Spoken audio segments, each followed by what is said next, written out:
जी, बिस्मिल्लाहिर्रहमानिर्रहीम। दोस्तों, हाज़िर हूँ एक नई क्लास के साथ। ये हमारी इस सीरीज़ की बारकोड रीडर की सीरीज़ की हमारी तीसरी क्लास है। पहली दो क्लासों में हमने पढ़ लिया है कि हमने बारकोड का फ़ॉन्ट कैसे डाउनलोड करना है और उसको फॉर्म पे किस तरह डिस्प्ले करना है। और दूसरी क्लास में हमने पढ़ा था कि हम बारकोड को किस तरीके से रीड करते हैं और उसको डेटाबेस के अंदर सेव किस तरीके से करते हैं। अगर आपने अभी हमें ज्वाइन किया है तो आप पिछली दोनों क्लासें देख लें, बल्कि उससे पहले वाली भी हमारा जो एक्सेस का कोर्स चल रहा है तमाम देखें, बहुत फ़ायदा है उसमें।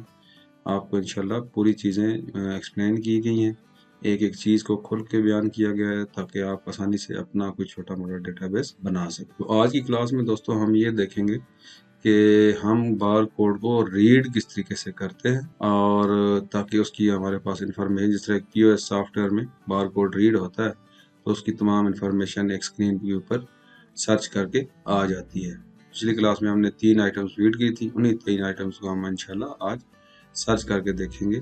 तो चलें चलते हैं इस नई क्लास की तरफ।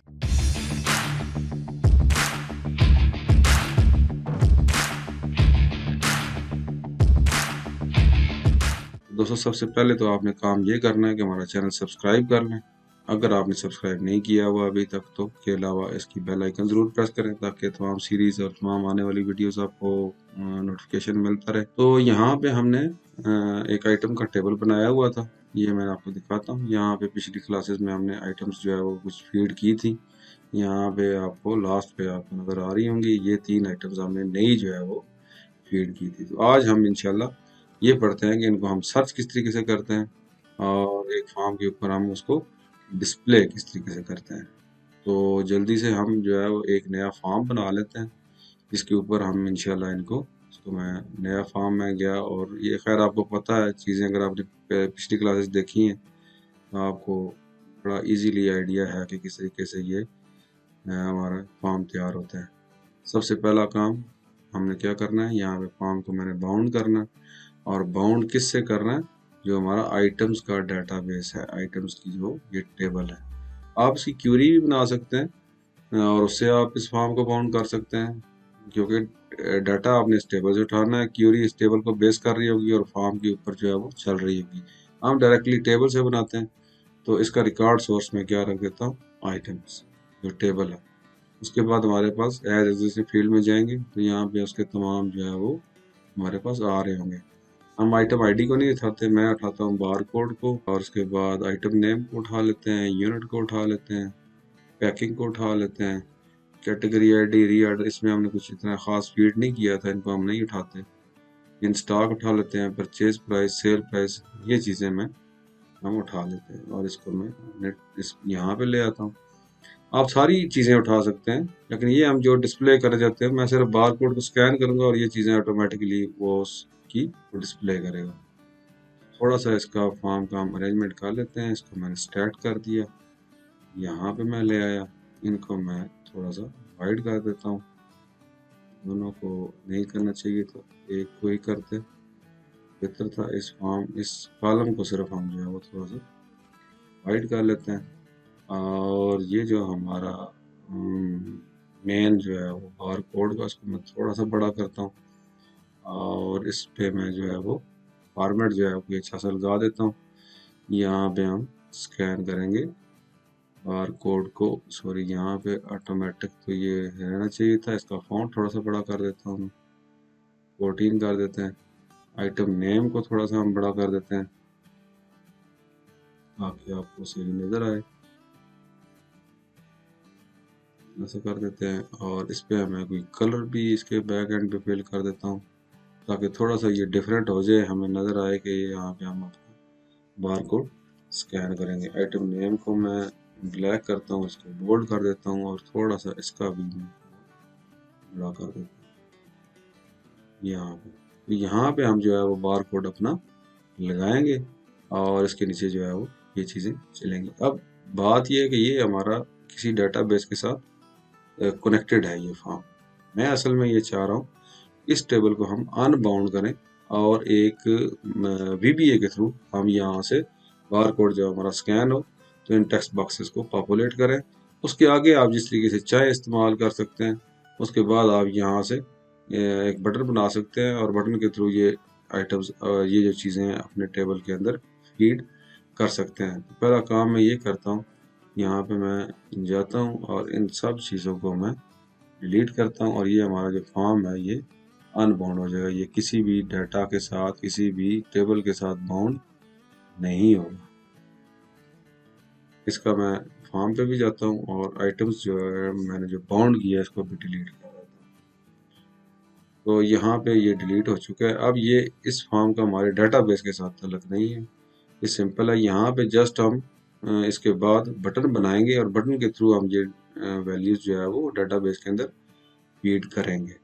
फिलहाल सिर्फ मैंने आपको फंक्शनैलिटी बतानी है कि बार कोड किस तरीके से स्कैनिंग करता है और ये बाकी चीज़ें किस तरीके से पॉपुलेट होती हैं। यहाँ पे हम कोड लिखेंगे, ये जो बार कोड है इसके फॉर्म इनके जो कंट्रोल्स के नाम है वो तो ऑटोमेटिकली रख दिए गए होंगे जब हमने इसको किया था। इस टेक्स्ट बॉक्स का नाम है बार कोड, इसका नाम है आइटम अंडरस्कोर नेम, ये है हमारा UNIT यूनिट, ये पैकिंग, और ये हमारा इन स्टॉक, ये परचेज प्राइस और ये सेल प्राइस। इनका फॉन्ट मैं ब्लैक करता हूँ, ये आपको सही नज़र नहीं आ रहे हैं। अब ये ब्लैक हो चुके हैं, आपको आसानी से नज़र आएंगे। अब यहाँ पे हमने यहाँ जो हमारा बार कोड है इसके जो इवेंट है मैं फॉन्ट लिखूंगा लास्ट फोकस के ऊपर। आपने पिछली क्लास में देखा होगा जैसे ही हम बार कोड स्कैन करते थे तो वो यहाँ से इसको रीड करके नेक्स्ट जो कंट्रोल होता था उसके ऊपर आ जाता था। तो वो एक लास्ट फोकस हमारा, यानी कि यहाँ पे वो राइट करे और जैसे ही इससे वो निकले उस वक्त हमारा वो कोड चलेगा। इसका फोकस लास्ट हो, यानी कि यहाँ से वो नेक्स्ट कंट्रोल के ऊपर मूव करे तो हमारा कोड रन हो जाए। जैसे ही यहाँ से हमारा कंट्रोल मूव होगा तो हम इसको रीड करके डेटाबेस के अंदर से वो वैल्यू हम उठा लेंगे। कैसे उठाएंगे आए आपको बताते हैं। यहाँ से मैं इनके ऑन लास्ट फोकस के ऊपर में जाता हूँ और यहाँ से कोड बिल्डर जो है वो खोल लेता हूँ। ये हमारा कोड बिल्डर जो है वो खुल गया। इसने कहा जी प्राइवेट सब बार कोड लास्ट फोकस, इसके ऊपर हम कोड लिखेंगे। कोड के लिखेंगे सबसे पहले मैं डेटाबेस के लिए नेम db एज डेटाबेस, इसके बाद name rs as record set. आप DAO डॉट रिकॉर्ड सेट भी लिख सकते हैं, लेकिन अगर आप डिफ़ॉल्ट सिर्फ डेटाबेस लिखते हैं तो वो डिफ़ॉल्ट के तौर पे डाओ जो है वो डेटाबेस जो है वो उसको बना देता है। इसी तरह रिकॉर्ड सेट भी, और फिर हम सेट कर देते हैं db is equal to current db। हमारा जो db होगा वो करंट db के साथ होगा। अब हम एक रिकॉर्ड सेट ओपन करते हैं, set rs is equal to open rs dot open record set होगा, ओपन रिकॉर्ड सेट। और यहाँ पे हम टेबल का नाम दे देते हैं, बल्कि नहीं यहाँ पे हमें क्यूरी लगानी पड़ेगी क्योंकि हमने बार कोड को सर्च करना है। बार कोड हमारा करेक्टर है, हम यहाँ पे क्यूरी लगाएंगे, सिलेक्ट स्टैटिक फ्रॉम भी हम उठा लेते हैं, आइटम्स हमारे टेबल का नाम है, वेयर बार कोड हमारे फील्ड का नाम जहाँ पे हम स्कैन कर रहे हैं इज इक्वल टू, यहाँ पे मुझे कॉन्कैटिनेट करना पड़ेगा % के साथ बार कोड को, बल्कि यहाँ पे मैं इसको पूरा रेफरेंस दे देता हूँ me dot bar code dot text text. और क्योंकि ये हमारा करेक्टर है इसलिए इधर हमें एक सिंगल कोट जो है वो कॉन्कैटिनेट करनी पड़ेगी। इन डबल कोट के अंदर एक सिंगल कोट हम लगाएंगे और इस साइड वाली सिंगल कोट हम इसके अंदर लगा देंगे। तो ये हमारा करेक्टर है, स्ट्रिंग है, इसलिए ये यहाँ पे हमारा, सॉरी हमने आगे इसको ब्रैकेट को बंद नहीं किया, मैंने बंद कर दिया। इसका क्या मतलब है, एक रिकॉर्ड सेट बनाओ और उस रिकॉर्ड सेट में कौन से रिकॉर्ड्स डालो कि सिलेक्ट स्टैटिक फ्रॉम आइटम्स के सारे रिकॉर्ड डालो, कौन से वाले, वो वाले जिनके बार कोड जो हम स्कैन करेंगे मी डॉट txt बार कोड जो है, txt तो नहीं है खैर, बार कोड का नाम है बार कोड डॉट टेक्स्ट, इसके अंदर जो टेक्स्ट लिखा हुआ है उसका रिकॉर्ड के सारे फील्ड जो है वो उठा लो। सिलेक्ट स्टैटिक फ्रॉम आइटम्स, तमाम चीज़ें आइटम से उठा लो, सिर्फ कौन सी आइटम्स उठा लो जिसका बार कोड हम यहाँ पे स्कैन करते हैं। ये हमने इसका एक रिकॉर्ड सेट अपना बना लिया। अब रिकॉर्ड सेट की जो वैल्यूज हमारे पास आएंगी उस रिकॉर्ड सेट को हम, बल्कि एक काम हम और करते हैं, खुदा न खास्ता अगर यूज़र यहाँ पे कोई भी रिकॉर्ड सेट जो है वो सॉरी यहाँ पे बार कोड स्कैन नहीं करता, सिंपल यहाँ से आगे चला जाता है, उसके लिए हमें थोड़ा सा एक हम यहाँ पे कंडीशन लगा देते हैं छोटी सी। जैसे में अभी आ गया तो मैंने कहा एनजी कर देते हैं मी डॉट बार कोड वैल्यू कामा 0। अगर ये ग्रेटर देन 0 है तो ये कोड चलाओ, वरना ये कोड मत चलाओ। अब अगर यूज़र जो है वो स्कैन करेगा तो ये कोड चलेगा, अगर वो स्कैन नहीं करता तो खामखा हमारा ये कोड जो है वो नहीं चलेगा, ये यहीं पे एंड हो जाएगा, एंड सब पे आ जाएगा। अच्छा, अब हमने रिकॉर्ड सेट खोल लिया, उसमें तमाम रिकॉर्ड डाल लिए, जो यूज़र ने बार कोड स्कैन किया है वो रिकॉर्ड हमारे पास आ गया। उस रिकॉर्ड को हम अपने इस जो टेक्स्ट बॉक्सेस हैं इसके अंदर हम डिस्प्ले करेंगे। तो कैसे करेंगे, इसको जस्ट रेफरेंस देंगे me dot item underscore name is equal to R S sign exclamation हम डालते हैं, और यहाँ पे हमारे क्योंकि नेम सेम है तो सेम सेम हम इसके अंदर लिखते चले जाएंगे।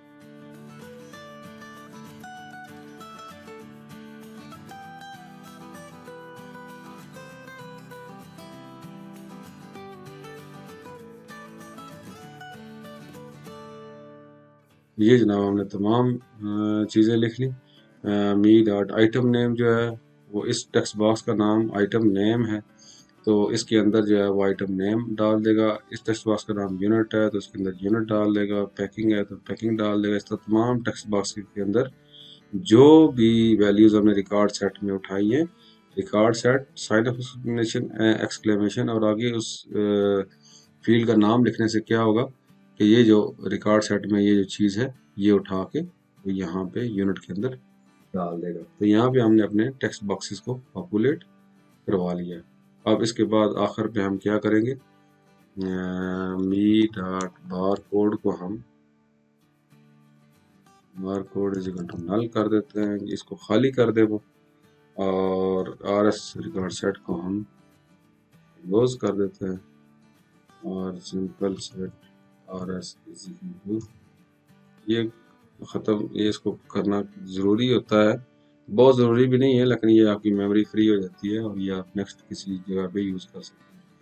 तो यहाँ पे हमने एक कोड लिख लिया, इसको हम डीबग करते हैं। तो यहाँ पे अच्छा ये उसके अंदर एरर नहीं आया, ये हमारा एक फॉर्म मैंने बनाया था उसके अंदर मैंने ये डिलीट कर दिया तो वहाँ पे एरर दे रहा है, उसके अंदर हमारा एरर नहीं है। तो मैं क्लोज करता हूँ और इसको हम चला के देखते हैं। सबसे पहले मैं देखता हूँ कि मेरा मोबाइल फ़ोन के साथ कनेक्टेड है या नहीं है। कनेक्टेड है, यहाँ पे इसको मैं थोड़ा सा यहाँ पे मेरा कर्सर गिर गया, ये इसको मैं नीचे करता हूँ और यहाँ पे हम अपने मोबाइल की स्क्रीन ले आते हैं, तो आपको साथ साथ नज़र आए कि मैं क्या चीज़ स्कैन कर रहा हूँ। इसको मोबाइल को मैं करता हूँ ऑन और ये हमारा सर्वर चल रहा है। उम्मीद है आपने वो वीडियो ज़रूर देखी होगी कि आपने मोबाइल फ़ोन को किस तरीके से बार कोड रीडर में चेंज करना। ये मैं इसी फॉर्म को मैं चलाता हूँ जनाब, डिज़ाइन में चले गए और व्यू में चले गए, ये हमारा फॉर्म चल गया, हमारा कर्सर बार कोड के ऊपर। अब हम स्कैन करते हैं। जो 2-3 चीज़ें हमने उस दिन की थी, फीड की थी, उसी में को मैंने स्कैन करना है। ये मैंने वही सिगरेट की डब्बी उठाई है और ये मैं उसको करने लगा स्कैन, ये स्कैन हुआ। अब उसने क्या कहा, हमारे पास एरर आ चुका है जनाब, आप भी परेशान हो गए, ये क्या हो गया। यहाँ पे क्या हमने किया, ये हमने इफ़ लगाई थी और इस इफ़ को हमने एंड इफ़ नहीं किया है। जल्दी का काम जो है वैसे ही होता है, मैं जल्दी में उसको चलाना चाहा खुशी के अंदर, तो एंड इफ़ में ये मैंने एंड इफ़ लगा दिया।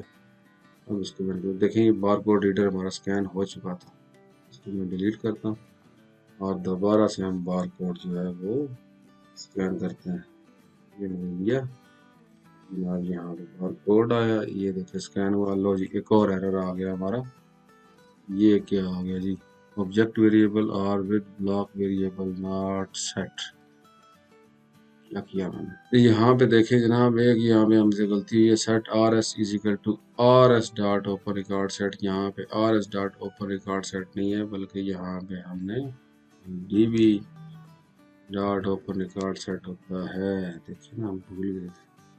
इसको दोबारा से मैं डीबग, वही एरर आ जाएगा वो जो उसमें था, पर हम इसको छोड़ दें। इसको मैं डिलीट करता हूँ और एक दफ़ा फिर हम जनाब तैयार होके फिर आ चुके हैं। और फिर हम इसको करते हैं जनाब, सिंगल स्कैन जो मैंने किया, और यहाँ पे मैं इसको स्कैन करने लगा। ये स्कैन हुआ। अब आप ये देखें, यहाँ पे मिलानो स्काई लाइन उसने खुद ब खुद उठा लिया। ये पैक था, पैकिंग 0 थी हमारी, पैकिंग के हमने कोई वैल्यू नहीं डाली थी। इन स्टॉक हमने 50 डाले थे, परचेज प्राइस 150 डाली थी और सेल प्राइस 160 डाली थी। देखें यहाँ पे उसने खुद ब खुद उठाया है। अब हम दोबारा से इसको करते हैं और दूसरी चीज़ को स्कैन करते हैं। कर्सर मैं बार कोड के ऊपर रखता हूँ, सिंगल स्कैन किया। अब हमारे पास जनाब बैटरी सेल लेने के लिए ये स्कैन हुआ। आपके सामने बैटरी प्लस AA नंबर, यहाँ पे उसने सारी चीज़ें चेंज कर दी। 10 और 12 ये देखें यहाँ पे आ रहा है। अब हम तीसरी चीज़ स्कैन करते हैं। यहाँ पे मैं रखता हूँ जनाब DVD जो हमने उस दिन फीड की थी। ये देखें, ये तो बहुत जल्दी उसने स्कैन कर ली। मैक्सेल DVD RW, और यहाँ पे डिस्क आ गई। इन स्टॉक 20, परचेज प्राइस इतनी, सेल प्राइस इतनी। ये जनाब हमने स्कैन की चीज़ें। इसको बंद कर दूँ आपको यहाँ पे। ये अब स्कैन हमने जो है वो आपको बता दिया कि किस तरीके से स्कैन होता है। सिंपल यहाँ पे कोड है, कोई उसमें मसला नहीं है, कोई परेशानी नहीं है। यहाँ पे आपने इसको मैंने सॉरी डिज़ाइन व्यू में खोलूँ और यहाँ पे इसको मैंने क्लिक किया। ये देखें, ऑन लास्ट फोकस के ऊपर मैंने कोड लिखा और ये सारा कोड लिखा। इसमें जस्ट आइटम्स सिलेक्ट की और ये तमाम आइटम्स को यहाँ पे दे दिया। अब यहाँ पे क्या होगा, यहाँ पे अगर किसी टाइम वक्त मिला तो आपको इंशाल्लाह बताऊंगा। अब ये वैल्यूज़ आपने उठा ली हैं और उसके बाद जैसे हमने यहाँ से ये देखें, मी डॉट आइटम अंडरस्कोर नेम, ये मैंने रिकॉर्ड सेट की आइटम इसके अंदर डाली। अब जब रिकॉर्ड सेट की आइटम, अब इसी चीज़ को आप रिवर्स कर लेंगे तो आप यही डाटा अपने टेबल में फीड कर सकते हैं। अगर कोई सेल वाला या परचेज वाला आपने टेबल बनाया है तो उसमें आप फीड करवा सकते हैं। इस तरीके से आप आइटम्स उठा लेंगे और फिर उसके बाद वही आइटम्स जो है वो उसके अंदर सेव होती रहेंगी, जो सेल वाला है, और आपका बिल प्रिंट होता रहेगा। ये हम नेक्स्ट इंशाल्लाह लेक्चर्स में कोशिश करेंगे। पहले मैं ये कंप्लीट कर लूँ, एक्सेस का जो कोर्स है कंप्लीट हो जाए तो फिर हम कंप्लीट एक POS सॉफ्टवेयर बनाएंगे इंशाल्लाह। मेरे जहन में ये है, 1 बाई 1 हम वीडियोस लगाएंगे कि यहाँ पे हम किस तरीके से उसको पॉपुलेट करते हैं और फिर यहाँ पे बटन हो बिल प्रिंट का, और बिल प्रिंट होके हमारे पास आ जाए। ये देखें 1 बाई 1 मैंने आपको बताया किस तरीके से आइटम पॉपुलेट होती है। यहाँ पे हम क्वांटिटी का टेक्स्ट बॉक्स बनाते हैं। जैसे ही आइटम पॉपुलेट हो जाती है तो हम क्वांटिटी के ऊपर लिख देते हैं 14, 15 जितनी भी उसने खरीदनी हो। और परचेज प्राइस बैक एंड पे चल रही थी, सेल प्राइस अगर हमने चेंज करनी है तो यहाँ पे हम चेंज कर देते हैं और ओके का बटन दबाते हैं और उस क्वांटिटी के मुताबिक वो बिल प्रिंट हो जाता है। ये इस तरीके से फॉर्म नहीं होता, वो एक सीधे सीधे तरीके से होता है। जिस तरह आप समझ लें कि डिटेल फॉर्म जो होता है वो या डाटा शीट होती है, या फिर यहाँ पे इस तरीके से कॉलम्स के अंदर जो है वो फॉर्म बना होता है, जिसको हम कहते हैं कंटिन्यूस फॉर्म। कंटिन्यूस फॉर्म के अंदर 1 बाई 1 आइटम्स जो है वो फीड हो रही होती है। कोशिश करूंगा मैं आपको उसका भी आइडिया दूं कि किस तरीके से आपने वो फॉर्म बनाना है। ऊपर मेन आपका बिल आ रहा हो और नीचे उसकी जो है वो आइटम्स आ रही हो। ऑलरेडी मेरे पास बना हुआ है और मैंने बनाया भी है, लेकिन उसकी वर्किंग जो है, जो कोडिंग है, वो आपको इंशाल्लाह मैं ज़रूर बताऊंगा किसी वक्त टाइम मिला तो। नेक्स्ट लेक्चर में इंशाल्लाह हम जो है वो देखेंगे, जिस तरह मैंने प्रीव्यू आइटम के अंदर एक प्रिंटिंग का आपको बताया है कि यहाँ पे तो ये देखें जो सिगरेट की जो पैक था मिलानो का या DVD थी, उसके ऊपर ऑलरेडी प्रिंटेड जो है वो बार कोड्स आ रहे थे, तो उसी को हमने स्कैन करके डेटाबेस के अंदर डाला और उसी को हम दोबारा स्कैन कर रहे हैं बेचने के लिए। जब कस्टमर हमारे पास आता है तो हम उसी को रीड करते हैं, और वो तो फर्ज किया ऐसी चीज आपके पास आती है कि जिसके ऊपर बार कोड प्रिंटेड नहीं है, तो आप अपने बार कोड किस तरीके से प्रिंट कर सकते हैं। जिस तरह ये आइटम प्रीव्यू का जो फॉर्म है, इस फॉर्म के अंदर ये जो फंक्शनैलिटी दी गई है कि ये जो अब यहाँ पे जो 3-4 फिगर लिखे हुए, ये मेरा अपना बनाया हुआ वो बार कोड है, मैं कुछ भी बना सकता हूँ। इसको मैं ये बार कोड दे दूँ और ये मेरे पास यहाँ पे आ जाएगा।